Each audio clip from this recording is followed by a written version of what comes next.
ఎంత విచిత్రం అంటే ప్రహ్లాద భక్తి, అంత బాధ పెడుతుంటే తండ్రి పారడు లేచి దిక్కులకు అటు ఇటు పారిపోడు. నిన్ను కొరడాలతో కొడతామని తీసుకొచ్చి నించోబెడితే ఎంతో సంతోషంగా నిలబడి గోవింద ముకుంద శ్రీమన్నారాయణ కేశవ హరి అంటూ నించుంటున్నాడు. కనబడ్డవాడు కొరడా అన్నీ విష్ణువే. ఆ కొరడా పెట్టి కొడుతుంటే ఎంతో సంతోషంగా, ముఖం వాడదు, పూర్ణచంద్రబింబంలా అలాగే ఉంది. అంత పరమభాగవతోత్తముడు ఇంత బాధ పెడుతున్నాడు తండ్రి. ఇన్ని చేస్తుంటే ఇన్ని తట్టుకుని పారడు లేచి దిక్కులకు, కనీసం అటు ఇటు పరిగెత్తాడు. బాహువులొడ్డాడు, చేతులు ఇలా అడ్డు పెట్టుకోడు. మనం అలా పెడుతుంటే గబుక్కుని ఏ ఆవో కొమ్మిసిరింది అనుకోండి, ఇలా చెయ్యడ్డెడతాం. కనీసం కొడుతుంటే చెయ్యడ్డు పెట్టలేదు. శూలం పెట్టి పొడి చేస్తుంటే చేతులు అడ్డు పెట్టుకోలేదు. శ్రీ మహావిష్ణువు తగులుతున్నారు చేతికి అనుకుని గోవిందా అన్నాడు. కాబట్టి బాహువులొడ్డడు, బంధురాజులో దూరడు, తన బంధువుల దగ్గరికి పరిగెత్తుకుంటే వెళ్ళిపోడు.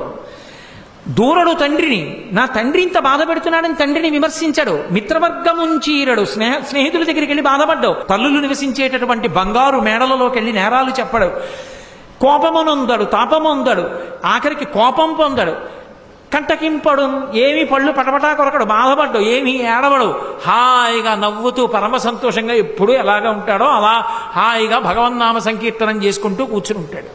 ఏమిట్రా ఈ పిల్లాడు, ఎంత చేసినా ఎంత చంపేద్దామన్నా చచ్చిపోవట్లేదేమిటి? ఇప్పుడు ఏడుస్తున్నవాడెవరంటే హిరణ్యకశిపుడు. అది విచిత్రం.